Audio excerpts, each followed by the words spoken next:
Loan Hunter की last episode के and पे हमने देखा था रैन वहाँ पर मौजूद सारे के सारे वाटर मॉन्स्टर्स को मार देता है, लेकिन फिर भी उसके पास जो विंडो ओपन होती है उसमें कहा जाता है कि तुमने सिर्फ 99 को मारा है, अभी भी एक बाकी है। रैन कहता है अब कौन सा बाकी है, यहाँ पर तो कोई भी नहीं बचा। लेकिन जैसे वो पीछे की तरफ देखता है तो वो सारे के सारे वाटर मॉन्स्टर जो कि मर चुके होते हैं वो सारे जुड़कर एक वाटर मॉन्स्टर बनाते हैं जो कि उनकी स्नो क्वीन होती है। और अब रैन को स्नो क्वीन के साथ फाइट करनी है जो कि इस डंजन की बॉस है। रैन वैसे तो उसे देखकर काफी तक घबरा जाता है और कहता है क्या ये भी एक हिडन बॉस है। मैंने सोचा था मैं बहुत ज्यादा लकी हूँ, लेकिन अब मैं इस हिडन बॉस का सामना कैसे करूंगा, ये तो बहुत ज्यादा स्ट्रॉन्ग हो सकती है। इसे देखकर तो लगता है कि ये सारे के सारे आइस मॉन्स्टर्स को मिलाकर ये सिंगल एक बनी है, यानी कि वो सारे के सारे 99 और ये एक। रैन कहता है ये बहुत ज्यादा मुश्किल होने वाला है, पता नहीं मैं इसको हैंडल भी कर पाऊंगा या नहीं। हालांकि मेरी स्ट्रेंथ काफी ज्यादा बढ़ चुकी है, लेकिन सारे वाटर मॉन्स्टर के साथ फाइट करने पर मेरा एचपी लेवल काफी ज्यादा कम हो चुका है। अब तो मैं अपनी हीलिंग पावर्स को भी यूज नहीं कर सकता। रैन अपने सिस्टम के अंदर जाता है और अपने पास देखता है कि शायद मेरे पास कुछ ऐसा हो जिससे मैं अपनी बॉडी को हील कर सकूं। उसके पास उसकी इन्वेंट्री में एक स्पेशल स्किल होता है जिसको हीलिंग थेरेपी कहते हैं। वो इस स्किल को एक्टिवेट करता है जिससे उसकी बॉडी इंस्टेंटली हील हो जाती है। हील होने के बाद रैन कहता है पता नहीं मैं स्नो क्वीन से जीत पाऊंगा या नहीं, या फिर मैं यहाँ पर मरने वाला हूँ, इस बात से तो फर्क नहीं पड़ता, लेकिन मुझे जो फाइट करनी ही होगी। रैन स्नो क्वीन से कहता है चलो फिर जल्दी से इस बैटल को स्टार्ट करो और यहाँ पर आओ और मुझसे फाइट करो। मैंने बहुत सारे मॉन्स्टर्स के बहुत सारे अटैक्स को सरवाइव किया है, अगर तुम मुझे मार सकती हो तो फिर आओ और आकर मार कर दिखाओ। अगर तुम उन सारे आइस मॉन्स्टर्स को मिलाकर बनी हो तो इसका मतलब तुम भी एक वाटर मॉन्स्टर हो और वाटर मॉन्स्टर्स के ऊपर मेरा पेट्रीफाई का इफेक्ट काम करता है। रैन कहता है तो इसका मतलब मेरा पेट्रीफाई का इफेक्ट तुम्हारे पर भी काम करेगा, मैं तुम्हें पत्थर बनाकर उसी वक्त तोड़ दूंगा। फिर रैन अपने ब्लेड ऑफ इवोल्यूशन को लेकर भागता हुआ उस पर अटैक करने के लिए आगे बढ़ता है और उसके करीब जाते ही अपनी तलवार से एक स्लैश लगाता है और कहता है चलो अब जल्दी से पत्थर बन जाओ। लेकिन जैसे वो उसके ऊपर स्लैश लगाता है मुझे देखकर बहुत ज्यादा हैरान हो जाता है, उसका पेट्रीफाई इफेक्ट स्नो क्वीन के ऊपर काम नहीं कर रहा होता। रैन कहता है शायद इसकी डिफेंसिव पावर बहुत ज्यादा है, इसी वजह से मेरा पेट्रीफाई का इफेक्ट इसके ऊपर काम नहीं किया। रैन सोच रहा होता है अब मैं क्या करूँ, मेरा पेट्रीफाई वाला इफेक्ट इसके ऊपर काम नहीं कर रहा, अगर मैं अपनी ब्लेड ऑफ इवोल्यूशन का इसके ऊपर यूज नहीं कर सकता तो फिर मुझे क्या करना चाहिए, क्या मुझे नॉर्मल अटैक्स यूज करने चाहिए। स्नो क्वीन भी रैन की तरफ देख और फिर अपने आइस मैजिक को यूज करते हुए अपने पास आइस से बनी हुई एक बड़ी सी तलवार बना लेती है। उसकी उस तलवार में से बहुत सारी पावर रिलीज हो रही होती है। रैन उसकी तरफ देखकर कहता है अभी तो बैटल स्टार्ट हुई है और ये हिडन बॉस अपनी अल्टीमेट मूव को अभी से यूज कर रही है। स्नो क्वीन अपनी तलवार को ऊपर की तरफ उठाते हुए अपनी एनर्जी को रिलीज करती है जिससे आसमान से बड़े बड़े आइस क्रिस्टल नीचे की तरफ गिरते हैं। रैन उन सारे आइस क्रिस्टल्स को डॉज करता हुआ पीछे की तरफ हट जाता है। रैन बड़ी मुश्किल से उन सबसे बचता बचाता इधर उधर भाग रहा होता है और कहता है इसका अल्टीमेट मूव तो बहुत ज्यादा पावरफुल है, मुझे अपने आप को इन आइस क्रिस्टल से बचाना होगा, अगर मैं किसी एक के नीचे आ गया तो मेरे टुकड़े हो जाएंगे। रैन भागते भागते रुक जाता है और कहता है मैं कब तक इसके अटैक्स को इसी तरह भागते भागते डॉज करूंगा, मुझे कुछ ना कुछ तो करना होगा। वो कहता है मुझे कोई मौका देकर इसके ऊपर अटैक करना होगा। वो उसके आइस क्रिस्टल से बचता हुआ भागता हुआ उसकी तरफ जाता है और कहता है अभी मेरे पास चांस है। रैन अपने छोटे डैगर के साथ उसके पेट पर अटैक करता है और कहता है मैंने तो इसको हिट कर लिया। और साथ ही उसी वक्त दिखाते हैं स्नो क्वीन भी अपने पास एक छोटा ब्लेड बना लेती है और उसके ऊपर अटैक करती है। रैन कहता है जैसा कि मैंने सोचा था बिल्कुल वैसा ही हो रहा है, मुझे लगा ही था कि मेरे नॉर्मल अटैक्स इसके ऊपर काम करेंगे और सिर्फ नॉर्मल अटैक्स ही नहीं बल्कि स्नो क्वीन भी बिल्कुल वैसे रिएक्ट कर रही है जैसे मैं कर रहा हूँ। पहले मैंने ब्लेड ऑफ इवोल्यूशन को निकाला था, इसने भी अपने पास एक बड़ी तलवार निकाल ली। रैन कहता है अगर मैं इसके ऊपर कॉमन अटैक से अटैक करता हूँ तो ये भी मेरे ऊपर कॉमन अटैक करेगी, अल्टीमेट मूव यूज नहीं करेगी।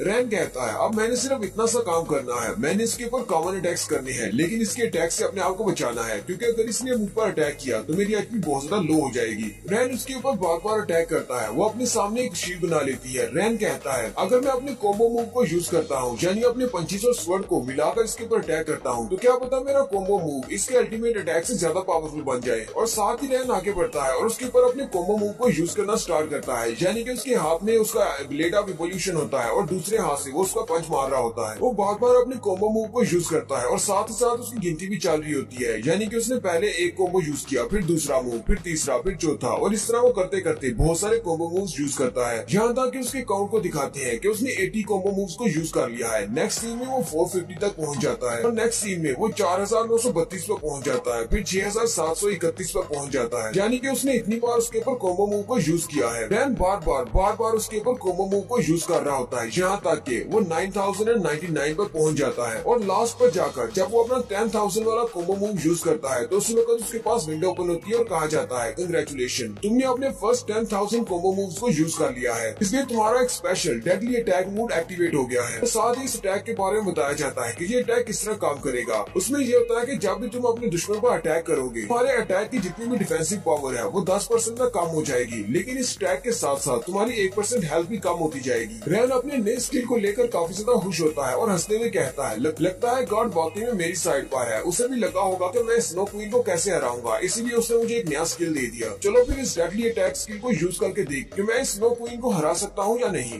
रैन स्नो क्वीन से कहता है, चलो फिर अब देखते हैं तुम मेरे कितने ज्यादा अटैक्स को रेजिस्ट कर पाती हो। स्नो क्वीन भी उसकी तरफ देखती है और वो भी काफी ज्यादा गुस्सा हो जाती है। रैन अभी उसके सामने खड़ा होता है कि स्नो क्वीन अपनी बड़ी सी आइस की तलवार निकालती है और उसे घुमाते हुए रैन के ऊपर अटैक कर देती है, जबकि रैन भी अपने डेडली अटैक मूव को एक्टिवेट करता है और वो जैसे ही तलवार घुमाते हुए उसके ऊपर अटैक करने लगती है, उसी वक्त रैन अपनी तलवार को घुमाता है और उसके एक बाजू को काट देता है। क्वीन का बाजू कटने के बाद वो भी चिल्लाना शुरू कर देती है। रैन स्नो क्वीन से कहता है, क्या हुआ, क्या तुम्हें मजा नहीं आया? थोड़ी देर पहले तुम मुझ पर अटैक कर रही थी, अब मैं तुम पर अटैक करूंगा। लेकिन स्नो क्वीन अपनी पावर्स को यूज करते हुए इंस्टेंटली अपनी बाजू को दोबारा से रीजनरेट कर लेती है और उसका बाजू फिर से नया वाला हो जाता है और साथ ही वो रैन की तरफ देखकर हंसना शुरू कर देती है। अब रैन भी ये देखकर बोसता हैरान हो जाता है और कहता है, इसके पास तो इंस्टेंट हीलिंग एबिलिटी है, चाहे मैं इसकी कोई भी चीज काट दूं, ये फिर से इसको रीजनरेट कर लेगी। मेरे पास डेडली अटैक होने का क्या फायदा अगर मैं इसको अटैक करके डैमेज नहीं पहुंचा सकता। क्वीन फिर से अपनी बड़ी सी आइस स्वॉर्ड को घुमाते हुए रैन के ऊपर अटैक करती है, जबकि रैन अपने ब्लेड ऑफ इवोल्यूशन को सामने की तरफ करते हुए उसके अटैक को ब्लॉक करता है। इस बार क्वीन बोसता गुस्से में होती है और बार बार उसके ऊपर अपनी तलवार से अटैक कर रही होती है। रैन उसके अटैक्स को ब्लॉक करते हुए कहता है, मैंने तो सिर्फ अपनी तलवार को यूज करते हुए तुम पर सिर्फ एक ही बार अटैक किया है, तुम उस पर बार बार अटैक क्यों की जा रही हो? स्नो क्वीन के लास्ट अटैक की वजह से रैन पीछे की तरफ गिर जाता है। रैन कहता है, इसकी स्पीड भी पहले से काफी ज्यादा बढ़ चुकी है और जो मुझे अटैक करने का मौका भी नहीं दे रही, अब मैं इससे फाइट बैक कैसे करूं? उसी वक्त वो फिर से ऊपर की तरफ जंप करते हुए रैन पर अटैक करने के लिए आती है और अपनी बड़ी सी आइस स्वॉर्ड के साथ ऊपर से नीचे की तरफ जंप करती है, लेकिन रैन भी जंप करते हुए वहां से डॉज कर लेता है। स्नो क्वीन जो कि अपनी तलवार के साथ रैन पर अटैक करने के लिए ऊपर से नीचे की तरफ जंप करती है, उसकी तलवार ग्राउंड के अंदर धंस जाती है। रैन कहता है, ये इतना ज्यादा इजी नहीं होने वाला, मुझे कोई ना कोई मौका देकर इस पर अटैक करना होगा।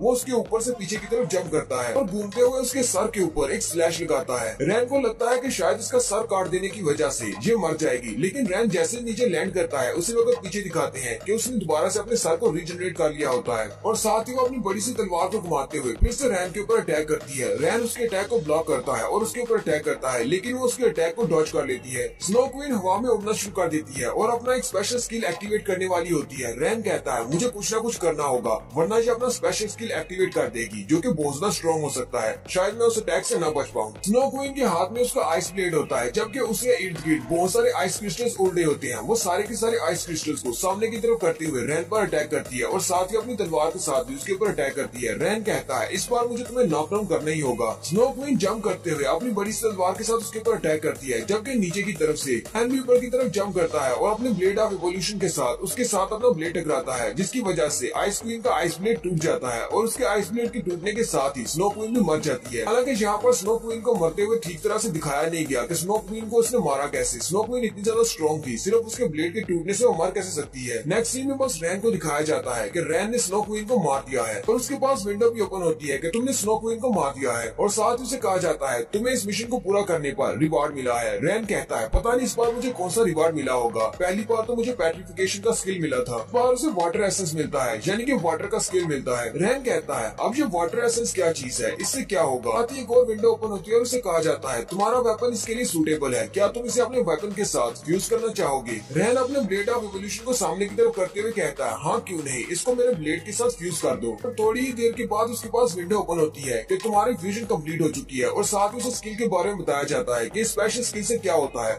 उसे बताया जाता है कि स्पेशल स्किल को यूज करने पर तुम्हारी हेल्थ 0.1% के हिसाब से बढ़ती जाएगी, यानी कि जो तुम्हारी हेल्थ को बढ़ाने के लिए है, ना कि अटैक्स के लिए। रैन कहता है, सिर्फ 0.1% के हिसाब से मेरी हेल्थ रिकवर होगी, ये तो बिल्कुल एक बेकार सा स्किल है, इसका मैं क्या करूंगा? रैन कहता है, चलो ठीक है, वैसे भी ये मुझे फ्री में मिला है, कुछ ना होने से ये बेहतर है। 0.1% के हिसाब से भी हेल्थ बढ़ सकती है और वैसे भी इसका लेवल बढ़ सकता है, मैं कल को इसको अपग्रेड कर सकता हूँ। रैन कहता है, लगता है कि मेरे दोनों टेस्ट कंप्लीट हो चुके हैं, मैंने इस डंजन के अंदर इतना टाइम स्पेंड किया है, सारे के सारे मॉन्स्टर्स को मारा है, लगता है मैं इस डंजन से बाहर जा सकता हूँ। साथ ही विंडो ओपन होती है और कहा जाता है, ठीक है तुम इस डंजन से बाहर जा सकते हो, तुम्हारे लिए रास्ता ओपन किया जा रहा है। और थोड़ी देर के बाद रैन उस डंजन के डोर से बाहर आ जाता है। रैन जैसे उस डंजन डोर से बाहर निकलता है, वहाँ पर दो लोग खड़े होते हैं। वो रैन की तरफ देख देखकर कहते हैं वहाँ पर देखो सामने से एक और हंटर निकल रहा है। लेकिन उस हंटर के साथ खड़ी लड़की उसे कहती है हाँ मुझे भी दिखाई दे रहा है, लेकिन ये तो बिल्कुल ठीक है, इसके ऊपर तो कोई स्क्रैच भी नहीं है। लेकिन ऐसा कैसे हो सकता है, बाकी के सारे हंटर्स तो बहुत ज्यादा जख्मी है। रैन भी उन सब लोगों को वहाँ पर देखकर बहुत ज्यादा हैरान हो जाता है और कहता है